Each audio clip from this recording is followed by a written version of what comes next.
ভিডিওটি ক্লিক করার জন্য বেঙ্গল কোচিং 09 চ্যানেলের পক্ষ থেকে তোমাদের সকলকে স্বাগত। যে সমস্ত ছাত্র এবং ছাত্রীরা যারা উচ্চ মাধ্যমিক পরীক্ষা দিয়েছিলে তোমাদের জন্য এই ভিডিওটা খুবই গুরুত্বপূর্ণ হতে চলেছে। তার কারণ হচ্ছে তোমরা যখন উচ্চ মাধ্যমিকের রেজাল্ট আর কিছুক্ষণের মধ্যে হয়তো বা তোমরা দেখতে পাবে অনলাইনে, বা অনেকেই কিন্তু দেখে নিয়েছো, তো আমার ভিডিওটা হয়তো পাবলিশ করতে দেরি হয়ে যেতে পারে। তো যেটা বলছিলাম যে তোমরা অনেকে হয়তো রেজাল্ট আজকে দেখে নেবে এবং আজকে দেখার সঙ্গে সঙ্গে অনেকেই তোমাদের রেজাল্টে আসছে আনসাকসেসফুল, কিন্তু তোমাদের নাম্বার দেখাচ্ছে না। আনসাকসেসফুলের মানে কি এবং এই মুহূর্তে তোমাদের কি করণীয় সমস্ত কিছুটাই তোমাদেরকে আমি এই ভিডিওতে তুলে ধরবো। তো ভিডিওটি প্রথম থেকে শেষ অবধি দেখো এবং ভালো লাগলে লাইক, কমেন্ট এবং চ্যানেলটিকে সাবস্ক্রাইব করে পাশে থাকা বেল নোটিফিকেশানটি অল করে রাখতে কিন্তু একদমই ভুলবেন না।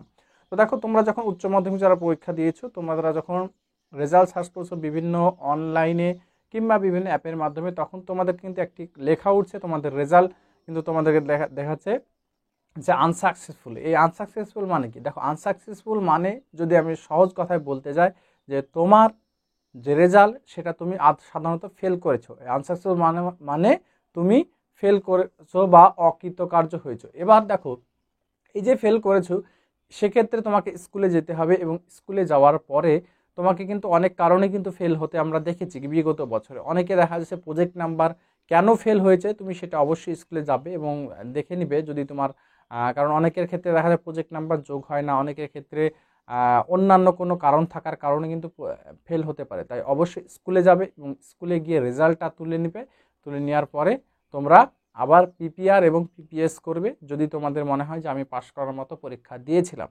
তো ভিডিওটি এই অবধি শেষ করছি যে তোমাদের আনসাকসেসফুল কথার অর্থ হচ্ছে যে সাধারণত তোমরা ফেল করেছো, ঠিক আছে।